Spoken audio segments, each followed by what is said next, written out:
मोहतरम अल्लामा कुरैशी साहिब, नाज़िम तहरीक मनाहिजुल कुरान ज़िला हारीपुर, काबिल साद एहतराम शुरकाए मजलिस, अल्लाह रब्बुल इज़्ज़त का शुक्र है कि उसकी तौफ़ीक से हम आज की इस नशस्त में मौजूद हैं। हमारी मामूल की नशस्त है। हम इस नशस्त में दुरूद पाक के हवाले से गुफ्तगू करते हैं, लेकिन क़िबला अल्लामा कुरैशी साहब ने फ़रमाया कि हम कुछ गुफ्तगू अल्लामा इकबाल के हवाले से भी करें, ताकि नौजवानों को अल्लामा इकबाल की फ़िक्र से आगाही मिले और जो बुनियादी थाट है हज़रत अल्लामा इकबाल की, आप जानते हैं, जो पाकिस्तान को वजूद में लाने का बाइस बनी, जो फ़िक्र हिंदुस्तान के अंदर मुसलमानों को इंतशार से निकाल के मुत्तहिद करने का बाइस बनी, और जिस फ़िक्र ने पूरी दुनिया में मुसलमानों को ज़िंदा किया, बेदार किया, उसके बारे में भी हम कुछ न कुछ आशनाई हासिल कर सकें, कुछ न कुछ तारीफ़ हासिल कर सकें। तो मोहतरम अल्लामा हामिद रज़ा कुरैशी साहब की इस दावत पर, इस फरमाइश पर और इस ख्वाहिश पर हमने इस नशिस्त का भी आगाज़ किया है। अल्लामा इकबाल की फ़िक्र के वाले से बहुत सी डायमेंशंस हैं, बहुत सी जिहात हैं जिन पे बात हो सकती है, और जो हम एक तसलसल के साथ दुरूद पाक पे बात करते आ रहे हैं, हज़ूर गौसे ज़मां हज़रत ख्वाजा मोहम्मद अब्दुर्रहमान शोरवी क़द्दसल्लल्लाहु सिर्रुल अज़ीज़ की तसनीफ़ लतीफ़ मजमू सलवात रसूल पे बात करते आ रहे हैं, तो एक लिहाज से ये उसका तसलसल ही है, क्योंकि अल्लामा इकबाल ने भी जो बात की है वो इश्क़ रसूल की बात की है, आप सल्लल्लाहु अलैहि वसल्लम की मोहब्बत की बात की है, और हज़ूर रिसालत माब सल्लल्लाहु अलैहि वसल्लम की इश्क़ की ताकत से मिल्लत को ज़िंदा करने की बात की है। तो बात करने का पैराया ज़रा मुख्तलिफ है, लेकिन बात एक ही है। जो सूफिया की दावत है, अहले हक़ की दावत है, वही अल्लामा इकबाल की दावत भी है। तो हम देखते हैं आज़रीन गिरामी के अल्लामा इकबाल की फ़िक्र की ताकत ने हिंदुस्तान के अंदर उस वक्त, उस ज़माने में जबकि यहाँ पे ग़ुलामी का दौरा था, साम्राज्य की हुक्मरानी थी, और आज़ादी का तसव्वुर करना, आज़ाद सोच रखना, आज़ाद मुल्क तो बहुत दूर की बात है, सिर्फ आज़ादी के साथ सोचना, ये भी एक बहुत बड़ी बात थी उस ज़माने में। तो अल्लामा इकबाल ने उस जबर के माहौल के अंदर, उस साम्राज्यियत के माहौल के अंदर इस आज़ादी फ़िक्र को आम किया, इस आज़ादी फ़िक्र की बात की, और लोगों में एक वलवला पैदा किया, लोगों में एक हौसला पैदा किया कि वो आज़ाद कौम के तौर पे सोचने, आज़ाद कौम के तौर पे रहने और आज़ाद कौम के तौर पे मुतालबा करने का अपने अंदर कोई हौसला पैदा कर सकें, हिम्मत पैदा कर सकें। और फिर ऐसा हुआ कि वही कौम जो अंग्रेज़ के सामने खड़ा नहीं हो सकती थी, उन्होंने फिर अंग्रेज़ के जुल्म के ख़िलाफ़, जबर के ख़िलाफ़ आवाज़ भी बुलंद की, अपने हकूक़ की बात भी की, अलग मुल्क का मुतालबा भी किया, हत्ता कि अल्लाह रब्बुल इज़्ज़त के करम से और अल्लामा इकबाल की फ़िक्र, कायद-ए-आज़म की क़ियादत और मुसलमानों की जो कुर्बानियाँ थीं, उनके नतीजे में आज हम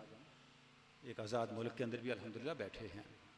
तो अल्लामा इकबाल की फ़िक्र के अंदर इतनी ताकत है, इतनी गहराई है, इतनी हमागिरी है कि उस फ़िक्र ने एक मुर्दा कौम को एक ज़िंदा, मुत्तहिद और मुनज़्ज़म कौम में बदला, जो अपने मुल्क की मालिक बनी। तो अल्लामा इकबाल की फ़िक्र की, जैसा मैंने अर्ज़ किया, बहुत सी डायमेंशंस हैं जिन पे हम बात कर सकते हैं, लेकिन आज हमने जिस बतौर ख़ास एक मौजू को चुना है वो अल्लामा इकबाल की एक किताब है, अल्लामा इकबाल की तसनीफ़ है जावेदनामा। उस पर हमने बात करने का फ़ैसला किया कि इस नशिस्त में हम अल्लामा इकबाल की इस किताब का तारफ़ करवाएँ, इस किताब के बारे में, इसके कंटेंट्स के बारे में, इसके मज़ामीन के बारे में कुछ गुफ्तगू करें, ताकि उसका आप तक, नाज़रीन तक, सामीन तक, और जो लोग हमारी नशिस्त में मौजूद या ऑनलाइन शरीक हैं, उन तक इसका तारफ़ पहुँच सके। अल्लामा इकबाल को अल्लाह रब्बुल इज़्ज़त ने ये इम्तियाज़ दिया कि वो मुफ़क्किर भी हैं और शायर भी हैं। ऐसा बहुत कम होता है कि कोई शख्सियत मुफक्कर भी हो और शायर भी हो। अगर शायर है तो उसकी शेर में कोई फ़िक्र नहीं होती, क्योंकि शुअरा का कलाम मुंतशिर होता है। कभी एक मौजू पे बात करेंगे तो दूसरे लम्हे किसी और मौजू पे पहुँचे होंगे। यानी शुअरा के कलाम के अंदर कोई रब्त तलाश करना, कोई फ़िक्री निज़ाम तलाश करना बहुत मुश्किल होता है। लेकिन शेर के अंदर एक हुस्न है, शेर के अंदर एक ताकत है, शेर की एक स्ट्रेंथ है। वो हुस्न और वो स्ट्रेंथ ये है कि वो बात जो आप घंटों में बयान करते हैं या वो बात जो कई सौ सफ़ों पे लिख के बयान करते हैं, शेर 2 मिसरों में आप तक मुंतकिल कर देता है, मौसर तरीके से मुंतकिल कर देता है। उसका आप पे असर भी होता है, वो आपके हाफजे में भी रहता है और वो बाज़ औक़ात पूरी शख्सियत को बदलता भी है। यही वजह है कि सूफिया ने इस रास्ते को अख्तियार किया। हम देखते हैं कि बरसगीरी को देखें को जिस खित्ते में सूफिया कराम ने दावत दीन को फैलाने का मिशन लेके चले, उस खित्ते की ज़ुबान के मुताबिक उन्होंने वहाँ शेर में भी बात की। पंजाबी में देख लें, हज़रत सुल्तान बाहू हैं, बुल्ले शाह हैं, मियाँ मोहम्मद बख्श हैं। सिंध में देख लें, शाह अब्दुल लतीफ़ बिटाई हैं, राजा रिसालू वाले, सचल सरमस्त हैं। इस तरह बलूचिस्तान में है, पश्तून बेल्ट में चले जाएँ, पख्तून के इलाके में कितने बड़े लोग हैं, रहमान बाबा हैं, हमजा शनवारी हैं, बहुत से लोग हैं। ख़ुद हमारे आका मुर्शिद हज़रत ख्वाजा अब्दुर्रहमान छोली रहमान हैं, पंजाबी हिंदको ज़ुबान के अंदर बहुत कुछ शेर में कहा। तो क्यों कहा? इसलिए कहा कि जब लोकल लोगों की अपनी ज़ुबान में शेर में बात की जाती है तो उनको समझ भी आती है, वो याद भी कर लेते हैं, उनको याद बग़ैर तकल्लुफ़ के हो जाती है और वो फिर बात चलती रहती है, हत्ता कि वो बात शऊर पे असर करती है, शख्सियत पे असर करती है। तो अल्लामा इकबाल की एक स्ट्रेंथ है, अल्लामा इकबाल को ये एक एज हासिल है, ये एक इम्तियाज़ हासिल है कि उन्होंने अपनी फ़िक्र को अपने शेर के ज़रिए बयान कर दिया। उसका नतीजा क्या निकला कि उनकी बात इस कौम के हर फर्द तक पहुँच गई। अगर वो शायरी में बात ना करते, सिर्फ अपना फ़लसफ़ा ही बयान करते, तो शायद हिंदुस्तान के 1% लोगों को भी पता ना होता इकबाल क्या कह रहे हैं। आज भी अगर अल्लामा इकबाल के फ़लसफ़े की बात करें तो बहुत बड़े बड़े पढ़े लिखे लोग भी अल्लामा इकबाल के फ़लसफ़े पर आसानी से बात नहीं कर सकते, बहुत मुश्किल है। उनकी जो फ़लसफ़ियाना किताबें हैं हाज़िन गिरामी, वो इतनी आसान किताबें नहीं हैं, बहुत मुश्किल किताबें हैं। यानी आप तसव्वुर करें कि उनकी एक किताब द रिकन्स्ट्रक्शन जो अंग्रेज़ी में है, जो उनके फ़लसफ़े की किताब है, ख़ुद मैंने उस पर बहुत लिखा अल्हम्दुलिल्लाह। और उसकी सिर्फ एक इस्तिलाह पे, यानी 2 लफ्ज़ों की इस्तिलाह समझ लें, उस पे 150 सफ़ात की मेरी अपनी किताबें हैं। यानी जिस किताब के 2 लफ्ज़ों की वज़ाहत के लिए 150 सफ़ों की किताब लिखनी पड़े तो उस किताब की वुसअत का क्या आलम होगा। तो अल्लामा इकबाल के फ़लसफ़े में इतनी वुसअत है, लेकिन उसमें उतनी मुश्किल भी है। लेकिन शेर में ये हुस्न है कि जब वो शेर में बात कहते हैं, जैसे खुद ही को कर बुलंद इतना कि हर तकदीर से पहले खुदा बंदे से खुद पूछे बता तेरी रज़ा क्या है। तो अब ये शेर का असर होता है, समझ चाहे थोड़ी भी आए, असर पूरा होता है। तो क्या है, वो शेर आपको अपने तासीर में ले लेता है, कैप्चर कर लेता है, पकड़ लेता है वो शेर, और उसके नतीजे में एक इंसान के अंदर तब्दीली का अमल शुरू हो जाता है। तो अल्लामा इकबाल ने जो शायरी लिखी है, उर्दू में भी लिखी है, फ़ारसी में भी लिखी है, और फ़ारसी शायरी अल्लामा इकबाल की उर्दू शायरी से कहीं ज़्यादा है, बहुत ज़्यादा है। यानी आप ये कह सकते हैं कि अल्लामा इकबाल की 40% शायरी उर्दू में है और 60% शायरी फ़ारसी ज़ुबान के अंदर है। अच्छा, जब फ़ारसी ज़ुबान में अल्लामा इकबाल ने लिखा तो उसका फ़ायदा क्या हुआ? उसका फ़ायदा ये हुआ कि अल्लामा इकबाल की शायरी बैनुल अक़वामी शायरी बन गई। अगर वो उर्दू में शेर लिखते तो सिर्फ सब कॉन्टिनेंट तक रहते, बरसगीर तक रहते। जब उन्होंने फ़ारसी में लिखा तो वो सेंट्रल एशिया तक पहुँचे, ईरान तक पहुँचे, यानी पूरी दुनिया में जहाँ जहाँ फ़ारसी बोली जाती है या फ़ारसी समझी जाती है वहाँ तक अल्लामा इकबाल का पैगाम पहुँच गया। तो अब फ़ारसी के अंदर अल्लामा इकबाल की ज़्यादा किताबें हैं उर्दू की निस्बत। तो मैं चाह रहा हूँ थोड़ी सी इब्तदाई बातें भी हो जाएँ ताकि शुरका को पता चल जाए कि हम अल्लामा इकबाल पे बात कर क्यों रहे हैं। अब ये जो फ़ारसी शायरी है, इसमें अल्लामा इकबाल ने बयान क्या किया है। अब तसव्वुर करें कि असरार और रमूज़ अल्लामा इकबाल की किताब है, जिसकी आखिरी नज़म है बहज़ूर रहमतुल लिल आलमीन, हज़ूर रिसालत माब सल्लल्लाहु अलैहि वसल्लम की खिदमत में गुजारिशात अर्ज़ हाल। उसमें अल्लामा इकबाल कहते हैं, या रसूल अल्लाह, मैंने सारी ज़िंदगी एक काम किया है। क्या? कि मैं आपकी उम्मत तक कुरान मजीद का पैगाम पहुंचाऊं, आपका पैगाम पहुंचाऊं। मैंने अपने शेर में कुरान मजीद के अलावा कोई बात नहीं की, और अगर मैंने अपने शेर में कुरान मजीद के अलावा कोई बात की हो, रूज़ मख्शर खार और रुसवा कुन मरा, बेनसीब अज बोसाए पा कुन मरा। या रसूलुल्लाह, अगर मैं आपकी शान के अलावा, आपके पैगाम के अलावा, कुरान मजीद के अलावा अपने शेर में कुछ और कहा हो, तो क़यामत के दिन मुझे अपनी शफात से मारूम कर दें, अपने कदमैन शरीफैन के बोसे से मारूम कर दें। कितना बड़ा दावा है। मैंने जिंदगी भर आपकी जो आपकी दावत है, आपका जो पैगाम है और जो कुरान मजीद का पैगाम है, इसके अलावा आपकी उम्मत तक कुछ बात नहीं पहुंचाई। और अगर मैंने ऐसा किया है तो या रसूलल्लाह फिर एक शफ़क़त फरमाएं, क्या मुझे अपनी दीवार के साए तले कब्र की जगह दे दें। और आप देख रहे हैं अल्लामा इकबाल की कब्र कहाँ है? मस्जिद की दीवार के साए तले है, बादशाही मस्जिद की दीवार के साए तले है। और हाज़रीन गिरामी, बड़ी मुश्किल से यहाँ पे अल्लामा इकबाल का मज़ार बना है। जब अल्लामा इकबाल का इंतकाल हुआ तो 3-4 जगह थी, इस्लामिया कॉलेज की जगह डिसाइड की गई, एक और जगह डिसाइड की गई, और फिर यहाँ पे फैसला हुआ कि यहाँ पे कब्र अल्लामा इकबाल की मज़ार बनना चाहिए। तो गवर्नर अंग्रेज़ था, उसने कहा यहाँ नहीं बन सकती, ये तो आर्कियोलॉजिकल साइट है, ये तारीखी जगह है, यहाँ पे किसी का मज़ार नहीं बनाया जा सकता। फिर ऐसा माहौल बन गया, पूरे अहले लाहौर ने इस तरह की फ़ज़ा बन गई कि उस गवर्नर को मजबूरन इजाज़त देनी पड़ी। तो अल्लामा इकबाल की दुआ कबूल हुई। यानी अल्लामा इकबाल ने ज़िंदगी भर अपने शेर के ज़रिए क्या किया? कुरान मजीद के पैगाम को, हुज़ूर रिसालत माब सल्लल्लाहु अलैहि वसल्लम के पैगाम को उम्मत तक पहुँचाने की कोशिश की। तो अल्लामा इकबाल की जितनी किताबें हैं, फ़ारसी किताबें, जैसे असरार और रमूज़ है, उसके बाद ये असल में 2 किताबें हैं, एक असरार खुदी है, एक रमूज़ बेखुदी है। उसके बाद क़याम मशरिक़ है, उसके बाद ज़बूर अजम है, फिर गुलशन राज है, और उसके बाद फिर जावेद नामा है, फिर मसनवी मुसाफिर है, फिर मसनवी पस्चे बायद कर्द है, और फिर आखिर में अरमगान हिजाज है। 7 किताबें अल्लामा इकबाल की फ़ारसी ज़ुबान के अंदर हैं, और 4 किताबें उर्दू में हैं। सबसे पहले बांगे दरा है, फिर बाल जिब्रील है, फिर ज़रब कलीम है, और फिर अरमगान हिजाज है, जो उर्दू में भी है, फ़ारसी में भी है। तो 7 किताबों में से जो फ़ारसी 7 किताबें हैं, उनमें जावेद नामा बहुत बड़ी किताब है।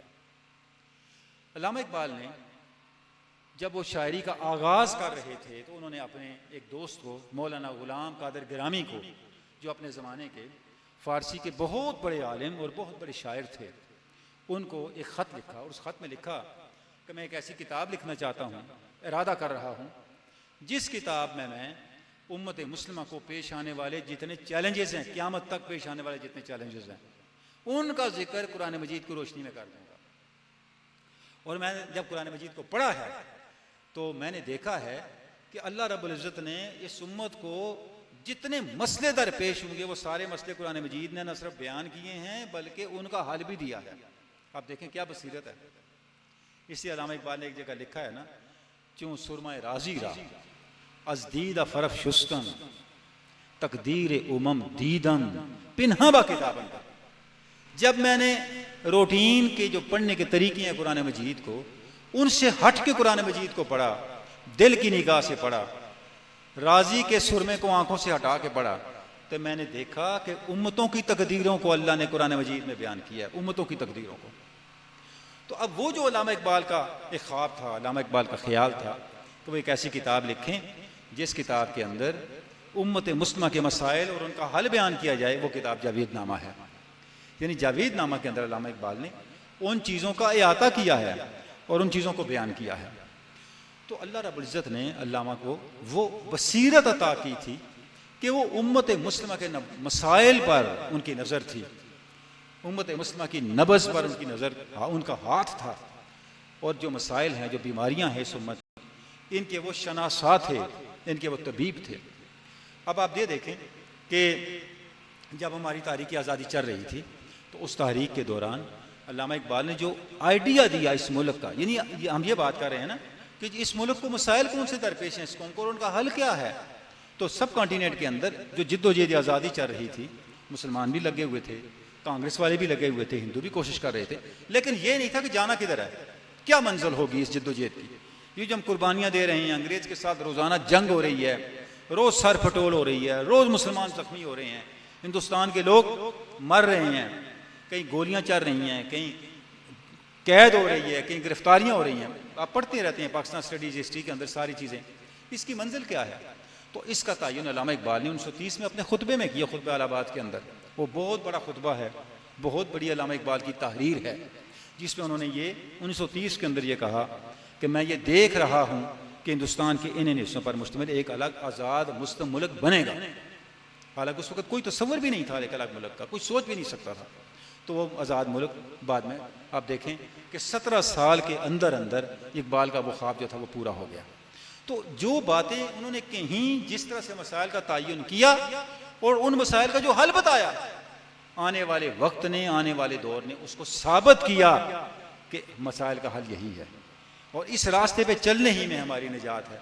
तो आज भी हमें अगर अपना मुस्तकबिल महफूज करना है तो इस फिक्र को, इस सोच को इस कौम की नई नस्ल तक मुंतकिल करना है, इस कौम की नई नस्ल को इसके बारे में एजुकेट करना है। देखें, अगर आप रास्ते में जा रहे हैं और आपके हाथ में टार्च ही नहीं है तो गड़ा भी आ सकता है, कांटे भी आ सकते हैं, कोई स्पीड ब्रेकर भी आ सकता है, आप रास्ते से मुनहरिफ भी हो सकते हैं। और अगर आपके पास टार्च हो, चिराग हो, तो फिर कभी भी मंजिल आपसे गुम नहीं हो सकती। तो ये जो फिक्र है जिससे इस मुल्क को बनाया, ये वो टार्च है जिसके ज़रिए आप मुस्तकबिल के तारीक रास्तों पर चलते हुए अपनी मंजिल तक पहुँच सकते हैं। ये ज़माना बहुत इब्तिला का ज़माना है, बहुत आजमाइश का ज़माना है। आप देख रहे हैं कि पूरी दुनिया में मुसलमानों पर एक आजमाइश है, मुसलमानों पे जबर है, जुल्म है। अब इस जबर, जुल्म और साम्राज्य के गलबे के माहौल में हमारी निजात किसके अंदर है? सबसे पहली बात यह है कि हमें अपने ऊपर एतमाद हो, अपनी आइडेंटिटी पर एतमाद हो, अपनी शनाख्त पर एतमाद हो, अपनी फ़िक्र पर एतमाद और अपनी फ़िक्र से आगाही हो कि हमारी फ़िक्र है क्या, वो कौन सी सोच थी, वो कौन सी आइडियालॉजी थी जिसने हमें ये मुल्क दिया, और उस आइडियालॉजी को किस तरह हम आगे लेके चलें और किस तरह उससे आगाही हासिल करें। तो ये वो चीज़ें हैं जो जब हम अपनी नई नस्ल को सिखाएंगे, नई नस्ल को उसकी आगाही देंगे, तो हाज़रीन गिरामी उससे क्या होगा कि हमारा मुस्तकबिल, हमारा हाल महफूज होगा, हमारी नई नस्ल का किरदार महफूज होगा, उनकी ज़िंदगियाँ पाकीज़ा बनेंगी और बामकसद बनेंगी। वो कौम जिसकी नौजवान नस्ल की ज़िंदगी का कोई मकसद ना हो, उस कौम का कोई मुस्तकबिल नहीं रहता। और कौमों का मकसद, कौमों की नौजवान नस्लों का मकसद नज़रिए से होता है, आइडियालॉजी से होता है। तो हज़रत अल्लामा इकबाल की ये जो फ़िक्र है वो जिन जिन जगहों पे और जिन जिन तहरीरों में, उनमें एक तहरीर उनकी किताब जावेदनामा है। जावेदनामा जो है ये इतनी बड़ी किताब है हाज़रीन गिरामी कि जब अल्लामा इकबाल ने ये किताब लिखी तो अल्लामा इकबाल ने यह फरमाया कि इस किताब ने मेरे दिमाग को निचोड़ लिया है। यानी आप तसव्वुर करें कि इस किताब पे अल्लामा इकबाल ने कितनी मेहनत की। ये किताब लिखने के बाद अब मेरे पास इस कौम के लिए कुछ कहने को कुछ भी नहीं है, इस कौम को देने के लिए कुछ भी नहीं। जो कुछ मैंने देना था इस किताब में मैंने दे दिया। यानी इतनी बड़ी किताब है। अब ये इसमें बुनियादी तौर पे बयान क्या किया गया है, चंद सादा अल्फाज में मैं कुछ बातें आपके सामने रखता हूँ ताकि इब्तिदाई तारुफ हो जाए। ये किताब जो है ये अल्लामा इकबाल की मेराज है, फ़िक्री मेराज। यानी अल्लामा इकबाल अपने फ़िक्र के अंदर आलम बाला में जाते हैं अपने रहनुमा और अपने मुर्शिद मौलाना रूम की रहनुमाई में। मौलाना रूम आप जानते हैं हमारी तारीख़ के बहुत बड़े मिस्टिक, आलिम, मुतकल्लिम, फ़लसफ़ी और साहिब हाल सूफ़ी हैं। तसव्वुफ़ के बहुत बड़े इमाम, बहुत बड़े आरिफ, जिन पर दुनिया भर में मशरक़ और मगरब में लोग तहक़ीक़ कर रहे हैं, उनसे सीख रहे हैं, उनसे रोशनी ले रहे हैं, उनसे बसीरत ले रहे हैं। उनकी जो किताब है उसका नाम है मसनवी, वो भी फ़ारसी ज़ुबान के अंदर है, जिसे मसनवी मौलाना रूम कहते हैं। और हाज़रीन गिरामी ये इतनी बड़ी किताब है कि मौलाना अब्दुर्रहमान जामी ने फरमाया अगर कुरान मजीद फ़ारसी ज़बान में पढ़ना चाहें तो मसनवी मौलाना रूम को पढ़ लें, तो आपको कुरान मजीद का मफ़हूम फ़ारसी ज़ुबान में समझ आना लग जाएगा। इतनी बड़ी किताब है। तो उनको अल्लामा इकबाल ने अपना मुर्शिद करार दिया है। तो अल्लामा इकबाल अपने इस मुर्शिद के मौलाना रूम की रहनुमाई में आलम बाला की सैर के लिए निकलते हैं। तो जितने अफलाक हैं पहले फलक पे जाते हैं, फल के कमर पे जाते हैं, जोहरा पे जाते हैं, जुहल पे जाते हैं, मरीख पे जाते हैं। यानी जिस तरह पहला, दूसरा, तीसरा आसमान फिक्र की दुनिया के अंदर, हत्ता के बारगाह रब्बुल इज़्ज़त की हजूरी में पहुंचते हैं और वहां से इस उम्मत के लिए पैगाम लेके आते हैं। अब जब वो उसी सफर करते हैं सारा, तो इस सफर में हर फलक के ऊपर उनकी मुलाकात किसी बड़ी शख्सियत से होती है। यानी जिस फलक से गुजरते हैं वहां पर उनकी मुलाकात किसी बड़ी शख्सियत से होती है। वो शख्सियात मशरक की भी हैं, मगरब की भी हैं। वो शख्सियात मुसलमान भी हैं और गैर मुस्लिम भी हैं। मसलन एक फलक पे जाते हैं तो वहाँ उनकी मुलाकात फ़िरौन से होती है। वो देखते हैं फ़िरौन किस अज़ाब में है। किचनर से होती है। किचनर एक बहुत बड़ा मगरब का जर्नैल है, फ़रंगी यूरोप का, जिसने मुसलमानों पे बड़ा जुल्म किया और मेहदी सूडानी को कब्र से निकाल के उसकी हड्डियों को जलाया था। यानी इतना उस मुसलमानों के बारे में मुतासब आदमी था। उसको देखते हैं वो किस हाल में है, उसका क्या कैफियत है। बड़े बड़े फ़लसफियों से मिलते हैं और मुसलमानों की बड़ी बड़ी शख्सियात से मिलते हैं, जैसे जमालुद्दीन अफ़गानी से मिलते हैं, सईद अलीम पाशा से मिलते हैं।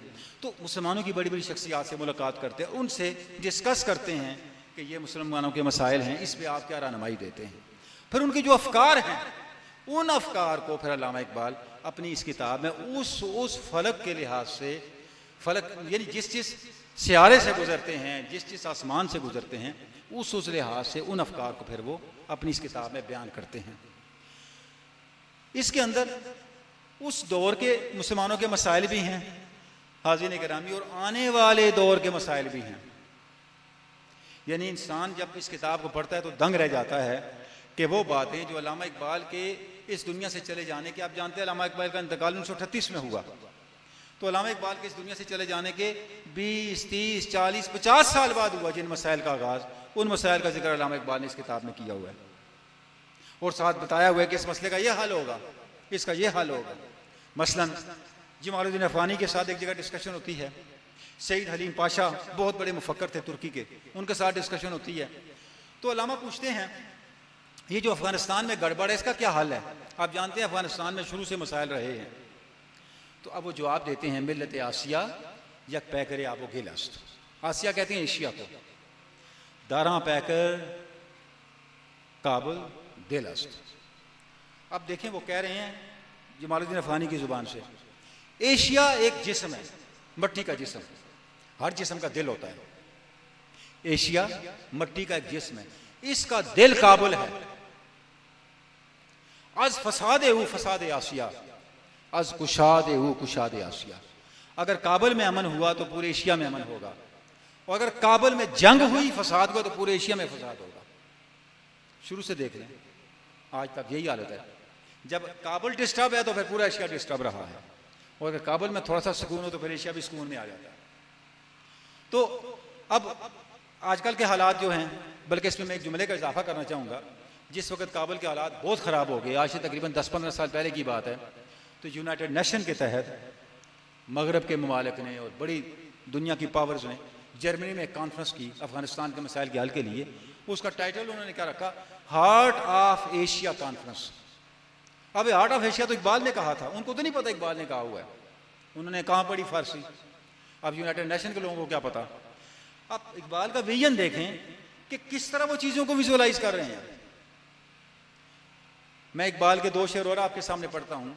अल्लामा कहते हैं, देखा है मलूकियत अफरंग ने जो ख्वाब, शायद मुमकिन है कि उस ख्वाब की ताबीर बदल जाए। अल्लामा कह रहे हैं कि जो अफरंग है ना, मगरब, अमेरिका, यूरोप, इसने पूरी दुनिया पे बादशाही करने का ख्वाब देखा हुआ है, ये पूरा नहीं होगा।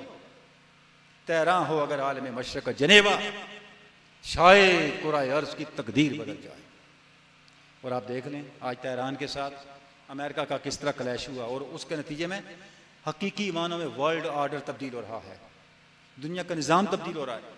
यानी कुछ सोच नहीं सकता था कि अमेरिका इतना कमज़ोर हो जाएगा। ईरान के साथ अमेरिका की जंग, और उसके नतीजे में आज अमेरिका जो है अपनी सुपर पावर के मनसब से नीचे गिर चुका है। बस इतना फैसला होना बाकी है कि दुनिया के मामलात को किसने देखना है, किसने लीड करना है। लेकिन ये किस्सा पारी नहीं बन चुका है, पारी ना बन चुका है, कि अमेरिका सुपर पावर था और दुनिया के मामलात को कंट्रोल करता था। यानी स्टेट ऑफ हरमस तक तो खुलवा नहीं सका। चाइना का विजिट किया और सदर शी से एक नुक्ते के बराबर चीज मनवा नहीं सका, नेटो से कुछ मनवा नहीं सका, सारी दुनिया उसके। और अभी 2 दिन पहले की खबर है कि कांग्रेस उसकी सब पावर्स भी लिमिटेड कर दी, उस पर पाबंदी लगा दी है कि सदर साहब अब आप इतनी ज़्यादा जंगे वंगे ना करें, ऐसा ना हो कि हमें आपको इम्पीच करना पड़े, और अगर ज़्यादा आपने ऐसा मजीद किया तो अगला जो सेशन है वो आपकी इम्पीचमेंट का होगा, आपकी रुखसती का होगा। यानी शायद सदर निक्सन के बाद या दूसरा सदर हो जिसको सदारत के दौरान ही निकाल दिया जाए। तो अल्लामा ने कब ये बातें कही हुई हैं? देखा है मलूकियत अफरंग ने जो ख्वाब, मुमकिन है कि उस ख्वाब की ताबीर बदल जाए। उस ख्वाब की ताबीर बदल रही है। यानी एक वो ज़माना था जब अंग्रेज़ की ममलकत में सूरज गरूब नहीं होता था, ख़त्म हो गया। फिर ये सुपर पावर आई, अब उस सुपर पावर का भी सवाल जो है वो आपके सामने शुरू हो गया है। तो बात क्या है हाज़रीन गिरामी, हम ये सारी बातें क्यों कर रहे हैं? क्यों नई नस्ल को बिठा के ये बातें बताना चाहते हैं? क्यों इतनी मुशक्क़त कर रहे हैं? अहमद रज़ा साहब इस मुशक्क़त में पड़े हुए हैं, साहबजादा क़िबला पीर तरीक़त ज़ाहिद करीम साहब इस मुशक्क़त में पड़े हुए हैं। वजह ये है, ये हमारी बुनियाद है, नज़रिया, उसकी अंडरस्टैंडिंग, अल्लाह और उसके रसूल पर ईमान, इसके अलावा हमारी कोई ताकत नहीं है। देखें कायद आज़म किसी मदरसे के पढ़े हुए नहीं थे। मैं ये चाहूँगा कि ये बात आप साथ लेके जाएं, अपने बच्चों को, अपने दोस्तों को, अपने माशरे में इस बात को फैलाएं। कायद आज़म किसी खानकाह के साथ वाबस्ता नहीं थे, कोई मुकफ़ा मुसज्जद मारूफ मानों में कोई मजहबी शख्सियत नहीं थे। जब पाकिस्तान बन गया तो उन्होंने पाकिस्तानी कौम को एक माटो दिया। कायद आज़म ने फरमाया कि नो, पाकिस्तान बन गया, no power on earth can undo Pakistan. दुनिया की कोई ताकत आप पाकिस्तान को ख़त्म नहीं कर सकती, बशर्ते के तुम 3 काम करो। बड़ी अहम बात अर्ज कर रहा हूं, तुम 3 काम करो। क्या? फेथ, डिसिप्लिन, यूनिटी, ईमान, नज़्म ज़ब्त और इत्तेहाद, इसको नहीं छोड़ना। अंदाजा करें, क्लीन शेव बंदा है, लिगन का पड़ा और आपको ईमान की बात कर रहा है। भाई हमारी बुनियादी ईमान है, इसके अलावा हमारे पास कुछ नहीं है। हमारा सारा सरमाया वमा नस्र इल्ला मिन इंदल्लाह, अल्लाह पे भरोसा है। हमने तैयारियां भी करनी है, हमने एटम बम भी बनाना है, हमने असले भी बनाने हैं, सब कुछ करना है, लेकिन भरोसा इस पे नहीं है, भरोसा सिर्फ अल्लाह पे है। ये जो बात हम करते हैं, इकबाल की बात करते हैं, इकबाल की फिक्र की बात करते हैं, इस ईमान के बारे में हम शरअ सदर लेने की बात करते हैं। हम अपनी नस्ल को ये बताना चाहते हैं कि ईमान को समझो और समझ कर इसे अख्तियार करो। जब आप इसको समझ के अख्तियार करोगे फिर ये हालात ऐसे नहीं रहेंगे। इसी इकबाल ने कहा है ना, एजाज है किसी का या गर्दिश ज़माना, टूटा है एशिया में शहर फरंगियाना। ये जो यूरोप, ये जो एशिया के अंदर अंग्रेज का रोब खत्म हो गया है, इकबाल कह रहे ये गर्दिश ज़माना नहीं है, मेरा मौजज़ा है, एजाज है किसी का, मैंने निकाला है, ये मेरी ताकत है, ये मेरी कलंदराना ताकत है कि मैंने अपनी कौम के दिल से अंग्रेज का खौफ निकाल दिया। वही कौन? अब देखिए, जब मुस्लिम लीग बनी थी किस लिए बनी थी? 1906 में एक ही मकसद था। अब मुस्लिम लीग की तारीख उठा के देख लें, जब हमारे नवाब मोहसिन मुल्क ने और जो बड़े लोग थे ढाका में, उन्होंने मुस्लिम लीग बनाई 16 दिसंबर 1906 को, तो उसमें क्या किया उन्होंने? एक मकसद था, अंग्रेज़ों के साथ हमारे ताल्लुकात ठीक हो जाएं, बस, और कोई मकसद नहीं था। यानी मुसलमानों में इतनी हिम्मत ही नहीं थी कि वो अंग्रेज़ों के साथ बराबर बैठ के बात ही कर सकें। जमात बना रहे हैं अपनी, और क्या मकसद है कि अंग्रेज़ हमारी बात सुन लें और हमारी अंग्रेज़ों के साथ अंडरस्टैंडिंग हो जाए, बस ये मकसद था। होते होते ये वही मुस्लिम लीग थी जिसने फिर अंग्रेज़ को चैलेंज किया और फिर अंग्रेज़ को निकाला। फिर अंग्रेज़ और हिंदू दोनों के जबड़ों से, दोनों के मुंहों से, उनके हाथों से पाकिस्तान को छीन के जो है वो इस कौम को दिया। तो जावेद नामा जो है वो हमें ये जहद देता है, ये फ़हम देता है कि हम उस ईमान को समझें। आज़ीन गिरामी, इसके मज़ामीन तो बड़े मुश्किल हैं, तो इसलिए मैंने सब जस्ता जस्ता तारफ़ करवाया है, लेकिन इसकी जो आखिरी नज़म है बहुत ही इंपॉर्टेंट है, उस पर मैं थोड़ी सी बात करना चाहूँगा कि वो नज़म क्या है। उसका उन्वान ये है, खिताब नय्याद नो, नई नस्ल से चंद बातें। यानी इकबाल ये कह रहे हैं कि नई नस्ल को कैसा होना चाहिए, और इस पर मेरी अपनी किताब मौजूद है, मैं बल्कि दिखा भी देता हूँ। ये ऑनलाइन भी अवेलेबल है, वेबसाइट पर भी अवेलेबल है, जिसमें अल्लामा इकबाल की इस नज़म को मैंने इलाबोरेट किया हुआ है, इसकी वजाहत की हुई है कि इसमें अल्लामा इकबाल ने क्या कहा है और क्या मैसेज दिया है। अब इसके चंद सिलेक्टेड अशार जो हैं वो मैं आपके सामने उनकी वजाहत करने की कोशिश करता हूँ, ताकि हम तक ये मैसेज पहुँच जाए कि इकबाल कहना क्या चाहते हैं। देखें, अल्लामा ये कह रहे हैं कि है नौजवान तेरी ताकत अल्लाह और उसके रसूल के साथ ईमान वाला ताल्लुक है। जिस तरह एक होता है फूल और एक होता है फूल की खुशबू। जिस फूल अगर रखा हो तो जो देखने वाला होगा कहेगा ये फूल है, अगर उसमें खुशबू ना हो तो उस फूल को कोई लिफ्ट नहीं करवाएगा, देख फेंक देगा। एक होता है कोयला और एक होता है अंगारा। फर्क क्या है? कोयला, अंगारा भी कोयला ही है, लेकिन उसमें आग की गर्मी है। जब इंसान को ईमान का पता नहीं होता मेरा ईमान क्या है, तो उसकी मिसाल कोयले जैसी है या ऐसे फूल जैसी है जिसमें खुशबू नहीं है। लेकिन जब इंसान को ईमान की लज्जत मिल जाए, ईमान की हवा लग जाए, उसका ईमान का कोयला अंगारा बन जाता है। इकबाल ये कह रहे हैं अपने ईमान के कोयले को अंगारा बनाओ। जब इस अंगारे खाकी में होता है यकीन पैदा, तो कर लेता है ये बालों परे रूहुल अमी पैदा। हम खाक हैं, ये जो कोयला है ये खाक है, मिट्टी है, कार्बन है, लेकिन जब इसके अंदर आग आ जाए फिर ये खाक नहीं रहता, फिर ये कोई और चीज बन जाता है। इसको हाथों लगा के देखें, फिर वो मुख्तलिफ चीज होता है। इसलिए इकबाल कहते हैं फकर किसान पे जब चढ़ती है तैग खुदी, एक सिपाही की जरब करती है कार सिपाही। जब फकर की सान लग जाए खुदी की तलवार को, फिर एक सिपाही सैकड़ों लश्करों पे भारी हो जाता है। अब ये कहां से आएगा? अब ये जो नज़म है इसमें अल्लामा कह रहे हैं सोज़े ऊरा अज निगाहे मन बगीर या अज आहे सुबह गाहे मन बगीर। अल्लामा कहते हैं ये जो ईमान की लज्जत है, ये जो अंगारे के अंदर आग वाली हिद्दत है, ये तुम्हें मेरी निगाह से मिलेगी या मेरी सहर की आह से मिलेगी। और मेरी शायरी क्या है? ये मेरी आह सहरगाही है। इसके शेर ना समझना, मैंने शायरी शायर बनने के लिए नहीं की। देखिए लामा मुशायरों में नहीं जाते थे, और जब कोई लामा से बात भी करता, लामा कहता अगर कोई मुझे शायर कहेगा तो मुझे अफसोस होगा, मैं शायर नहीं बनना चाहता, ना मैं ये चाहता हूं कि मेरा शुमार दुनिया के बड़े शायरों में हो। तो मैं पीछे कर क्या रहा हूं? मेरी एक ही ख्वाहिश है मेरा पैगाम कौम समझे मैं क्या क्या रहा हूं। मेरा हर शेर मेरी आह सहरगाही है, ये मेरे शहर के नाले हैं, आओ फगा है जो शेरों में ढल के कौम के सामने आई है। तो अल्लामा कह रहे हैं वो जो सोज है ना, जो ईमान के कोयले को अंगारे में बदल देता है, जो ईमान के फूल के अंदर तासीर की खुशबू पैदा कर देता है, वो सोच कहां से आएगा?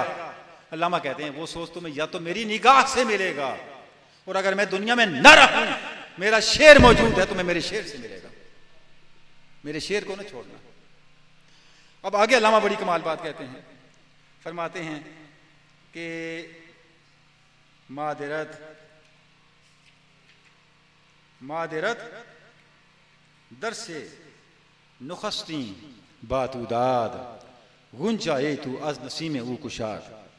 है मेरे बेटे, है नौजवान, तू अपनी मां के पेट से पैदा हुआ, ये तेरी पहली वलादत है।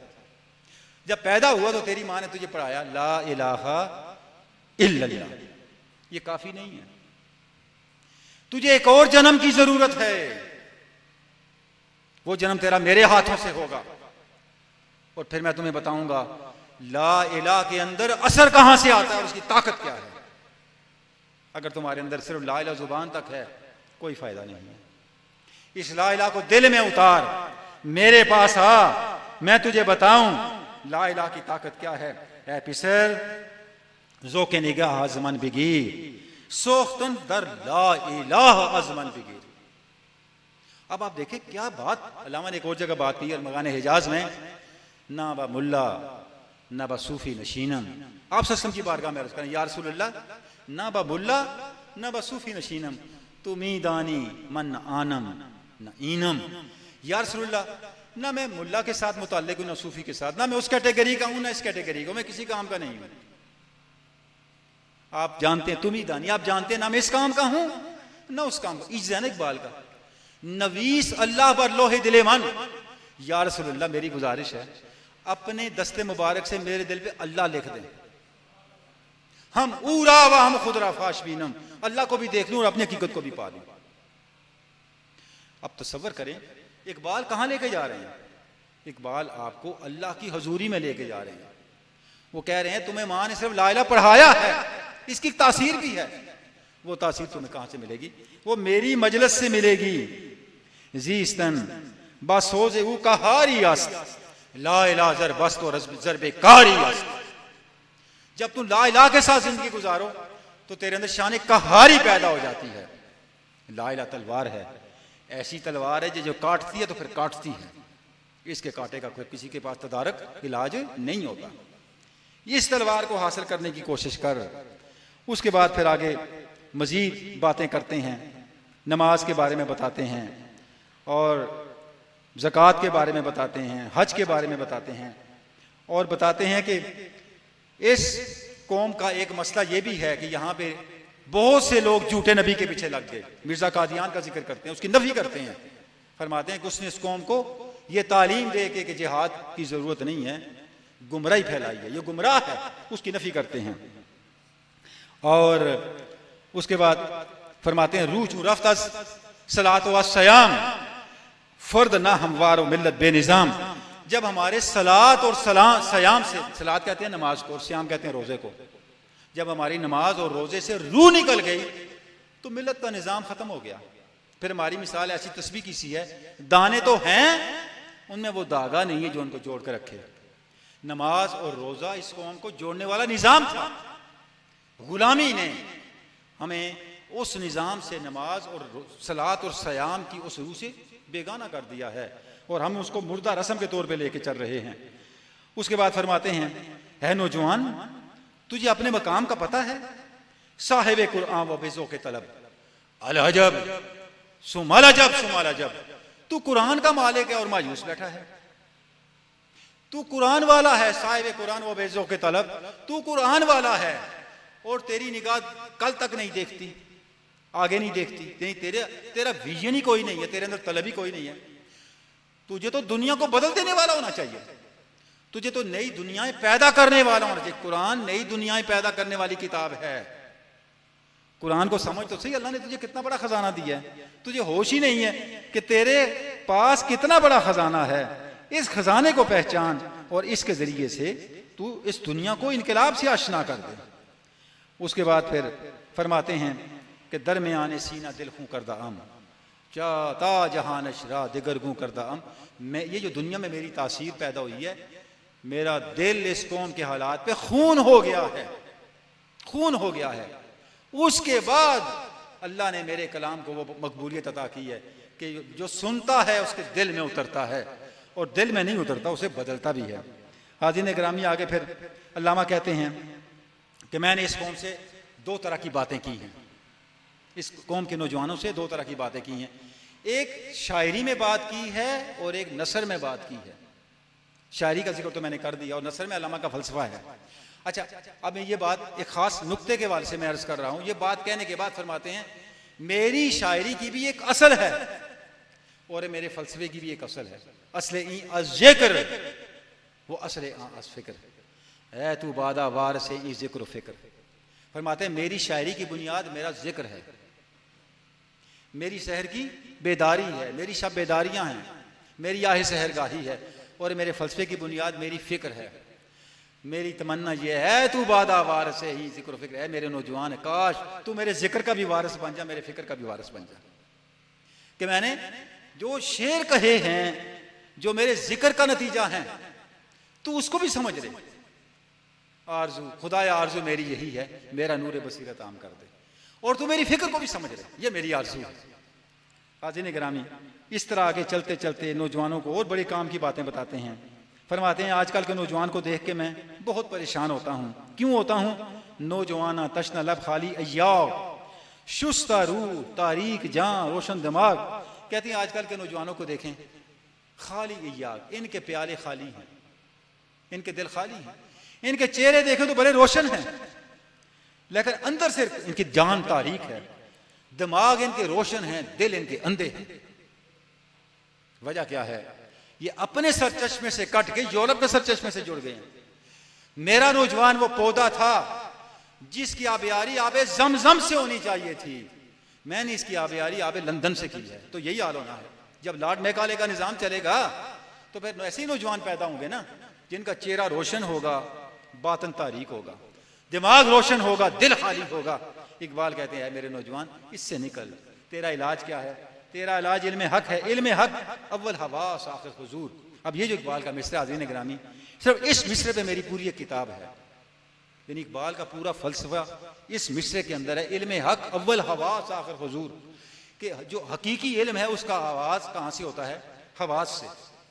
उसका एंड कहाँ पे होता है? हजूरी पे होता है।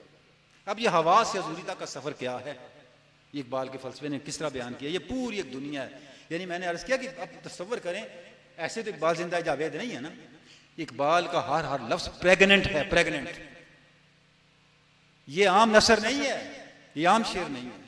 उसको आप हाथ लगाएं, यकीन करें कितने अंग्रेज अहले इल्म फलसफी हैं, इकबाल की किताबें पढ़ के मुसलमान हो गए, फिर अपने ज़माने में उन्होंने तर्जमे किए। तो ये क्यों इकबाल आज भी मशरक़ और मगरब के दरमियान पुल है हमारे पास? इल्म की दुनिया के अंदर जो यूरोप को जवाब दे सके दलील के साथ, इकबाल से बड़ी आर्गूमेंट आपको नजर नहीं आती। उसकी वजह क्या है कि इकबाल का लफ्ज के पीछे 1400 साल बोल रहे हैं, हर मिसरे के पीछे 1400 साल का विजन, बसीरत, दानिश बोल रही है। तो इस मिसरे का ये हाल है। और वो ऑनलाइन अवेलेबल है मेरी किताब, अगर कोई पढ़ना चाहे, क्योंकि फलसफा है तो मैं डिटेल में नहीं जा रहा। अच्छा हाज़रीन गिरामी, एक दो अशार बड़े इंपॉर्टेंट हैं जो मैं जरूर पढ़ना चाहूंगा। नौजवानों को कहते हैं, है मेरे नौजवान तुझे कैसा होना चाहिए? कम खोरो, कम ख्वाबो, कम गुफ्तार बाश, गर्दे खुद गर्दिंदा चूं पुरकार बाश। है नौजवान, इस जिस्म की परवरिश की फिक्र ना कर, रूह का भी सोच। कम खोर, कम खा, कम ख्वाब, कम सो, व कम गुफ्तार बाश, फजूल बातें छोड़ दे। अब देखें ये सूफिया की तालीम है। गर्द खुद गर्दिंदा चूं पुरकार बाश, पुरकार होती है ना, अपने गिर्द घूमती है। अपने गिर्द घूमना सीख। मतलब क्या है? अपने आप को पहले समझ, मेरा नहीं बनता ना बन, अपना तो बन। अपने मन में डूब कर पाजा सुराग जिंदगी, बाले जिब्रील में अल्लामा कह रहे हैं, अपने आप को पहचान। जब तू अपने आप को पहचानेगा तो सारी दुनिया को पहचान लेगा। जब अपने आप को बनाएगा, अंग्रेजी में होता है ना first person I, first person is the first person. आप नहीं है तो कुछ भी नहीं है। अगर आपने अपने आप को नहीं बनाया तो सारी दुनिया जो मर्जी हो आपके किसी काम की नहीं है। इकबाल ये कह रहे हैं, ये फलसफा खुदी का एक शेड है, एक मफहूम है कि अपनी तामीर करें। तामीर खुदी कर असर आहे रसा देख, फिर देखें असर होता है कि नहीं होता। तो इकबाल कह रहे हैं उसका तरीका ये है, पहले तो ये काम कर कि कम खोरो, कम ख्वाबो, कम गुफ्तार बस। उसके बाद क्या कर? शेवा इखलास रा मुहकम बिगीर, पाक शो अज खौफ सुल्तान व अमीर। कहते हैं अल्लामा कहते हैं इखलास पैदा कर। जब तेरे अंदर इखलास आ जाएगा तुझे किसी बादशाह का खौफ नहीं रहेगा, किसी ट्रंप का खौफ नहीं रहेगा, किसी हुक्मरान का खौफ नहीं रहेगा। तू हर खौफ से आजाद हो जाएगा। ये खौफ क्यों है? तेरे अंदर इखलास नहीं है। शेवा इखलास रा मुहकम बिगीर, अपने अंदर इखलास पैदा कर। उसके बाद हाज़रीन गिरामी कमाल बात कहते हैं, हिफ्ज़ जहां जिक्र फिक्र बेहिसाब, हिफ्ज़ तन्हा ज़बत नफ्स अंदर शबाब। है मेरे नौजवान, अगर तू दुनिया में कामयाब होना चाहता है, अपने जिस्म की भी हिफाजत कर, अपनी रूह और अपने बातन की भी हिफाजत कर। रूह की हिफाजत किससे है? जिक्र फिक्र से। और जिस्म की हिफाजत किससे है? जवानी को पाकीज़ा रखने से। कितनी बड़ी बात अल्लामा ने कही है, ज़बत नफ्स अंदर शबाब। आज तो ये हालत है, ज़ब्त नफ्स कहाँ होगा? इस सोशल मीडिया ने और इन चीज़ों ने तो हर चीज़ ही छीन ली हमारी नौजवान नस्ल से। न ख्याल की पाकीज़गी रही, न किरदार की पाकीज़गी रही, न जलवत की पाकीज़गी रही, न खलवत की पाकीज़गी रही। अल्लामा के ज़माने में तो ये सब कुछ नहीं था, ये सोशल मीडिया वगैरह। कैसे उस वक़्त से दर्स दे रहे हैं। है नौजवान, अगर तूने दुनिया में कोई मकाम पाना है, अपने जिस्म की भी तामीर कर, कैसे तामीर करेगा? हिफ्ज़ तन्हा ज़बत नफ्स अंदर शबाब, पाक दामन हो जा।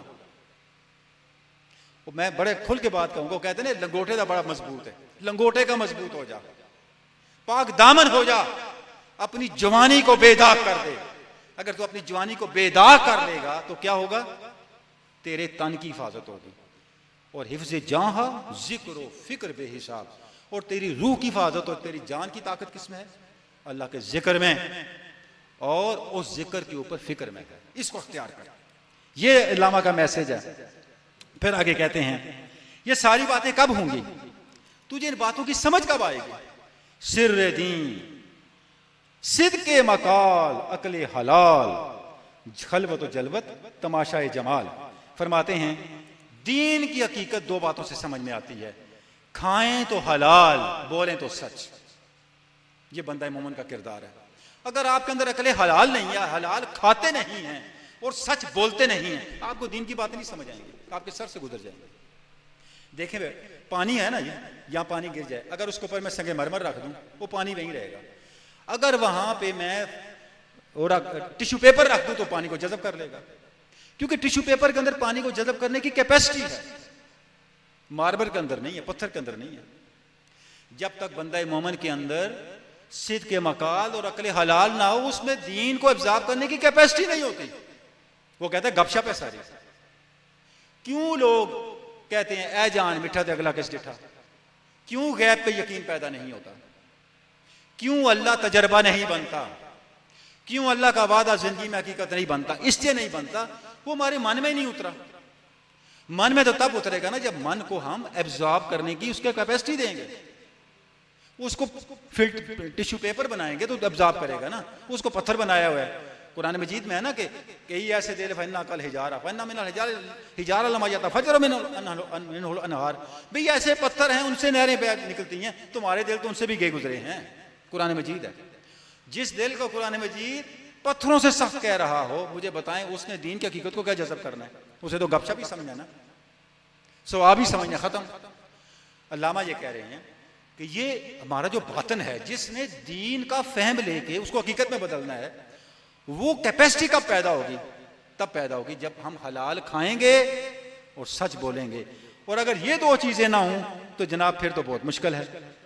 दर रहे दीन सख्त चूं अलमास जी, दिल बहक बरबंद व बेवसवास जी। फरमाते हैं अलमास कहते हैं हीरे को। हीरा कितना सख्त होता है? कहते हैं डायमंड कट्स डायमंड, डायमंड को कोई चीज नहीं काट सकती। अल्लामा कहते हैं जब दीन का मामला हो तो हीरा बन जाओ। आपको पता है हीरा कैसे बनता है? हीरा भी कोयला होता है, कार्बन होता है। हीरा भी कार्बन, कोयला भी कार्बन। कोयला काला स्याह, आप हाथ लगाएं हाथ ही काला हो जाएगा। और हीरा आप लेना चाहें पूरी दुनिया जिंदगी भर की जायदादें बेच दें तो इतना सा हीरा खरीदेंगे। इतना फर्क क्यों है? कोयला आग में जाता है, हीरा ताज में जाता है। फर्क क्यों है? हाजिर निगाह फर्क ये है, ये वही कार्बन है, लेकिन इस कार्बन ने million and million of times pressure बर्दाश्त किया है और फॉर मिलियन ऑफ ईयर्स बर्दाश्त किया है। जब कार्बन पर जमीन की गहराइयों में, साइंटिफिक ट्रुथ आपके सामने रख रहा हूं, मिलियन टाइम्स का pressure for million of years पड़ता है, तो उसकी कॉन्फ़िगरेशन चेंज हो जाती है। मॉलिक्यूलर, वो जो मॉलिक्यूलर कॉन्फ़िगरेशन है वो उसको डायमंड में बदल देती है, सख्त हो जाता है। अल्लामा कहते हैं इसी तरह तुम्हारे अंदर भी ताकत होनी चाहिए। जब तुम राह दीन पे चलो तो कितना ही प्रेशर क्यों ना आए, तुम उस प्रेशर को बर्दाश्त कर सको। वो प्रेशर तुम्हें दीन हक से मुतजलजल ना होने दे। और अगर दीन हक से मुतजलजल होने देगा तो क्या होगा कि तुम फिर उस मकाम पे नहीं पहुंच सकोगे। दिल बहक बंद बर बंद व बेवसवास जी। अपने दिल को अल्लाह के साथ जोड़ के रखो। अल्लामा जावेद कादरी सब तशरीफ लाए हैं, उनको खुश आमदीद कहते हैं माशाअल्लाह। दिल बहक बरबंद व बेवसवास जी, अपने दिल को हक के साथ जोड़ो और हक के बारे में अपने दिल से हर तरह के वसवसे को हटा दो। अब ये जो दो बातें अल्लामा ने कही हैं कि दीन की हकीकत कब खुलती है, जब हम अकले हलाल और सिद्क के मकाल को लेके चलते हैं। और अगर ये दो चीजें ना हों फिर दीन की हकीकत हम पे रोशन नहीं होती। फिर अल्लामा इकबाल ने इसकी एक मिसाल दी है, उस मिसाल को बयान करके फिर अपनी गुफ्तगू को कंक्लूड करते हैं, चूंकि टाइम भी काफ़ी हो गया। अल्लामा इकबाल ने उस ज़माने में एक हुक्मरान गुजरा रियासत गुजरात का, जिसका नाम मुजफ्फर, सुल्तान मुजफ्फर था। सुल्तान मुजफ्फर बहुत जिहाद करने वाला, दीन की हमियत रखने वाला बादशाह था और उसके ने बड़े घोड़े पार रखे थे, बड़ी फौजें तैयार की हुई थी। उस अल्लामा इकबाल ने यह वाक़या इस नज़म के अंदर बयान किया है। उसका एक घोड़ा बीमार हो गया, जिस घोड़े पे उसको बहुत नाज था, जिस पे वो खुद सवारी भी करता था। और आप जानते हैं उस ज़माने में घोड़ा समझे F-16 और C-130 इनसे भी ज़्यादा एडवांस लेवल का जंगी असलहे में शुमार होता था, क्योंकि यही एक सुप्रीम सवारी थी जिस पे जंगें लड़ी जाती थी, जंगें जीती जाती थी। तो जब घोड़ा बीमार हो गया तो हर तरह का जो डॉक्टर था, तबीब था, उसको बुलाया गया।